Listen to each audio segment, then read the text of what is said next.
Hello, this is Justin from the Tech Train here, and in today's tutorial I'm going to show you how to create your own fully customizable animated lower third graphics for your video project using nothing but PowerPoint.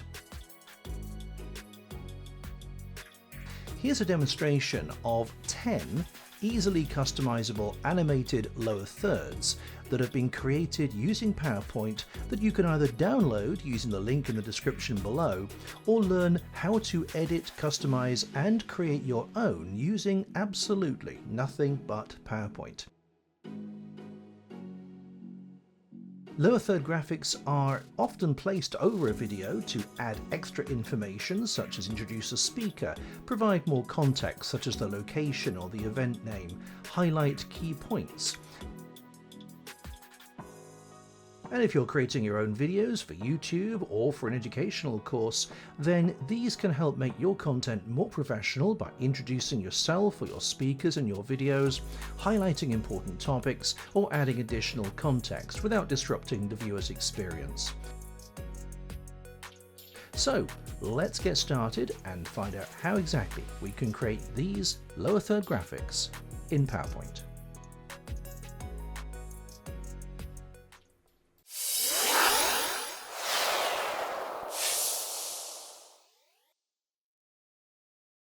So I have here a new PowerPoint presentation. The first thing I'm going to do is change the background to a slightly darker color so that we can see things a little bit more clearly.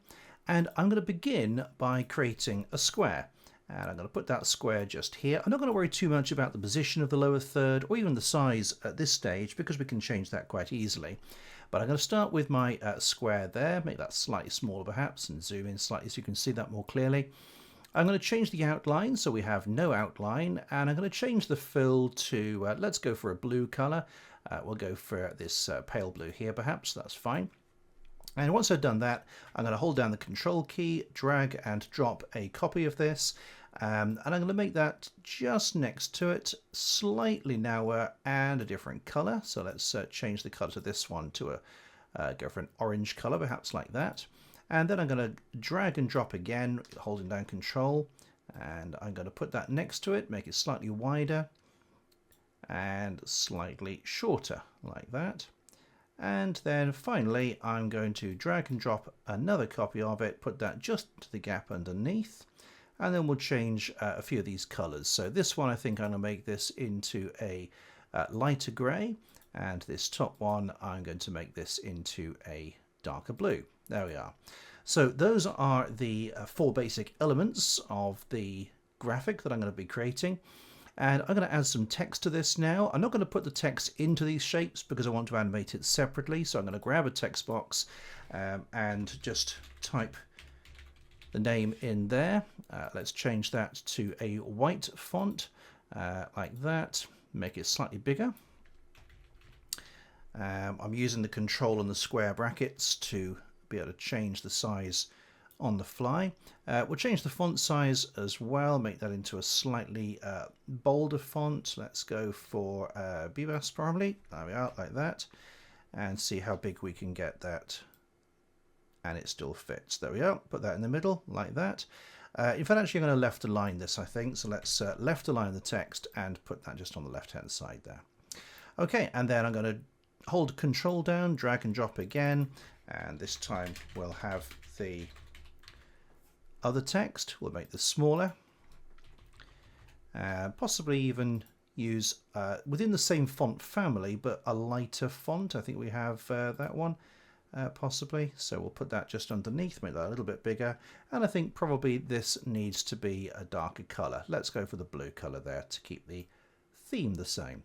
Make sure this is left aligned, and what I can do to make sure both of these text boxes are aligned is highlight both of them, shape format, align and align left. And there we are. Okay, so we've got the basic contents for our animation.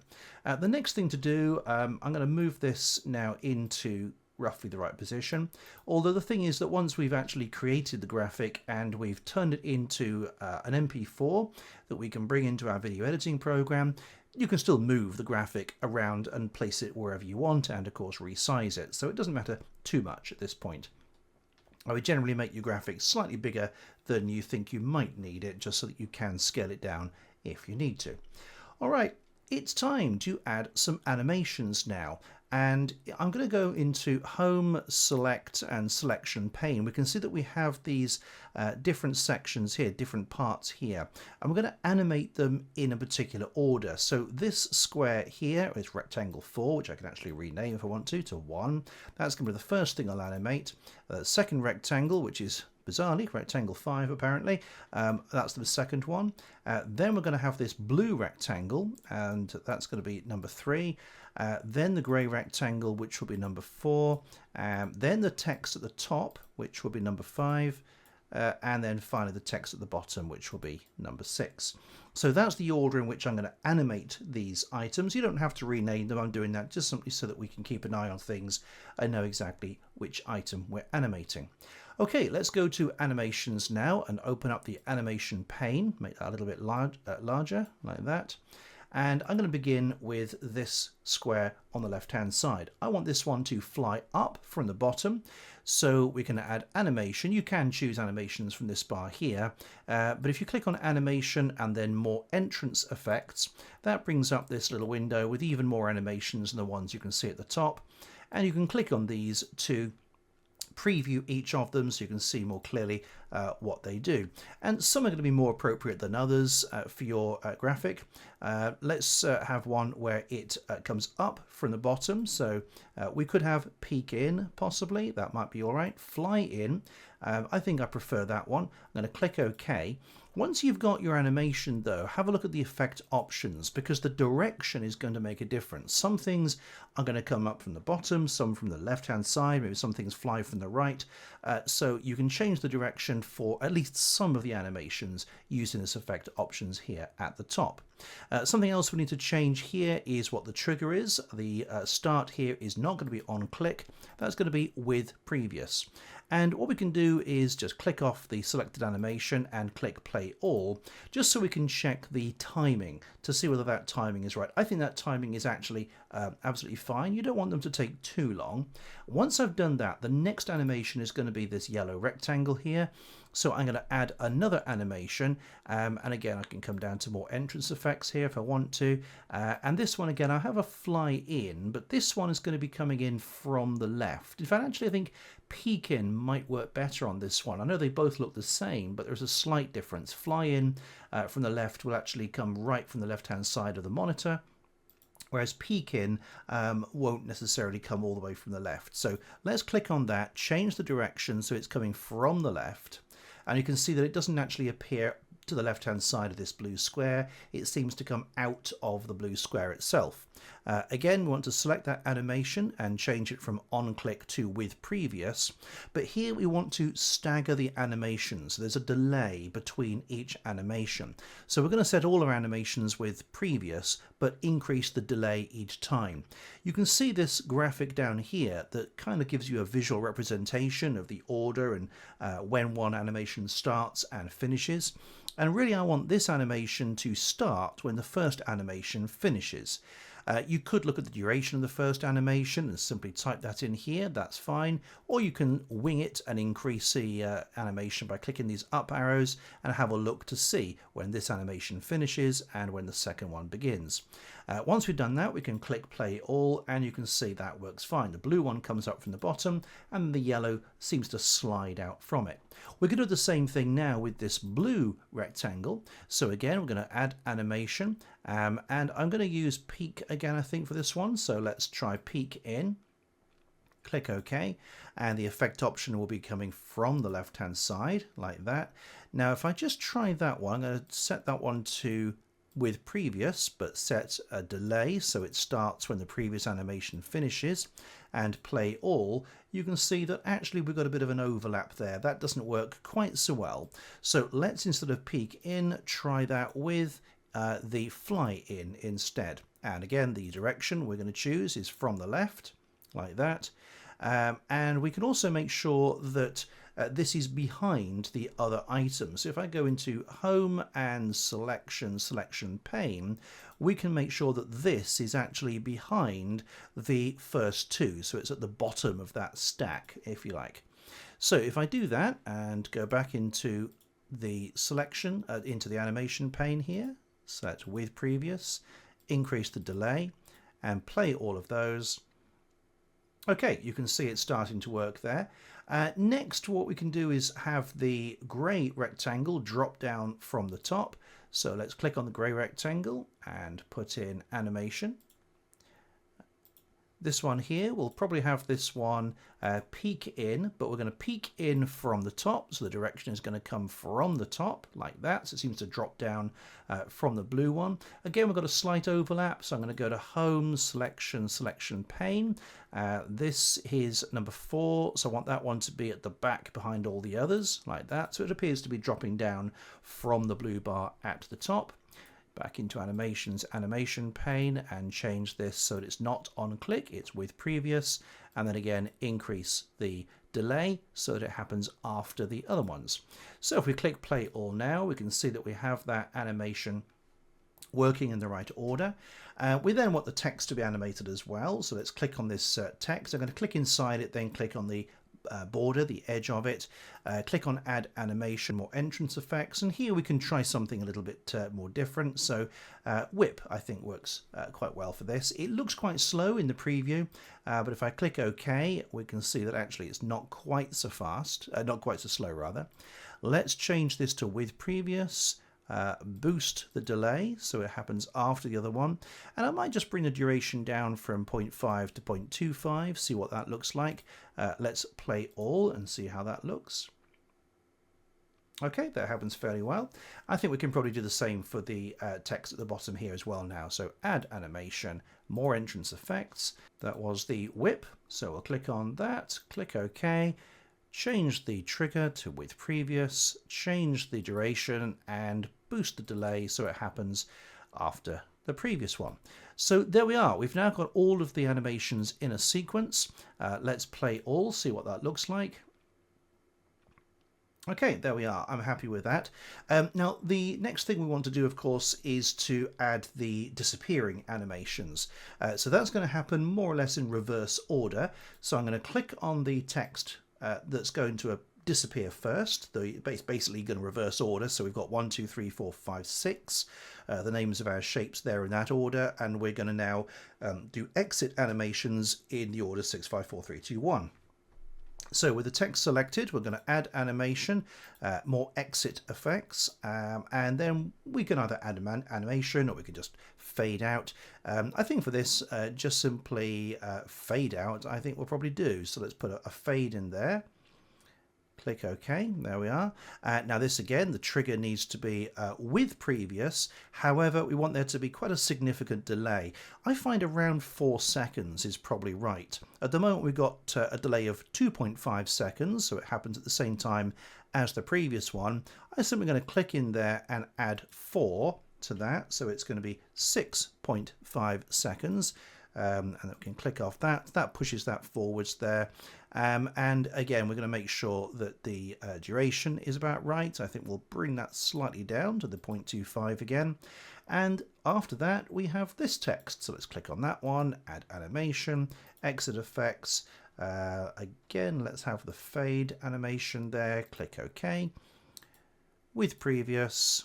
Duration about 0.25. The time is now happening at the same time as the other one, so I'll just push that forwards a quarter of a second. And then we're up to the grey rectangle. Click on that, add animation. And I think for this one, we probably want to peek out. There we are. So peek out looks like it's animating downwards. That's fine, because again, we can go into effect options, change the direction to top, so it goes up, which apparently is where it came from. Change the trigger to with previous. Duration is probably okay at that one, but we want it to happen after the text has disappeared, so I'll nudge that forward another quarter of a second. Then it's the blue animation here, and again, add animation, more exit effects. This one, maybe we can have the peek out again, but have this going to the left-hand side this time, so to left, like that. Yep, that looks good. Change that to with previous. Duration I'm fine with. Delay though, we'll push that forwards. Again, I'm looking to see when one animation finishes. So at the end of that square for number 4, that's where I want this one to start. But this is really a case of playing around with it and seeing what looks good. So run the animations and see what looks good to you. Let's click on the yellow rectangle here and add animation, more exit effects. This is probably going to be a peek out as well, and this one will also be heading to the left. Change our trigger to with previous, and this might be a bit faster. It doesn't have to be. Well, let's leave it 0.5 for the moment, but push the delay on slightly like this. And then finally, we've got our blue square, the one that we started with. Add animation, more exit effects, and this one will probably just fly out because that flew in. It's already going in the right direction, so to the bottom. Just change our trigger with previous, and the delay is going to be another half a second further on. There we go. So now we click off those animations, so we're not selecting any one of them, just click somewhere on the slide. We can click play all and have a look at how that animation seems to be working. So then we have about 4 seconds where we can see all the details, and then in reverse order those all fade off like that. There we go. So you can play around with this obviously, and you can add as many shapes as you like, and again you can download my template that I showed at the beginning of this video. You can download that using the link below. That's a PowerPoint file, so you can play around with all of those, customize them, see what animations I used, the shapes and so forth, and just customize it however you like. Now once you've done the animations, the next thing that we'll need to actually do is to set this as a green screen background. So I'm going to right click on the background, format background, and change this to a bright green color, like that. There we go.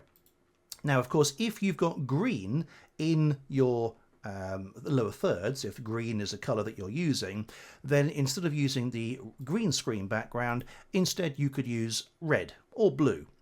Any of the primary colours would work well, but I tend to suggest a fairly bright dominant colour and one that contrasts with the colours of your graphic down here. So when we've finished all of the animations, the next thing to do is to save this as a video file. We need to save it as a video file so that we can edit this within our video editing software. So we're going to go to Save As, and here at the bottom we need to change the file type from a PowerPoint presentation to an MPEG-4 or MP4 file. So we'll save that as an MP4 file, we'll click Save. You will get a little notification down here and it'll show you a progress bar. There we go, that's been exported successfully. And now let's have a look at an example of how we can bring this into a video editing software and apply a green screen filter so that we can have our lower third working as it should.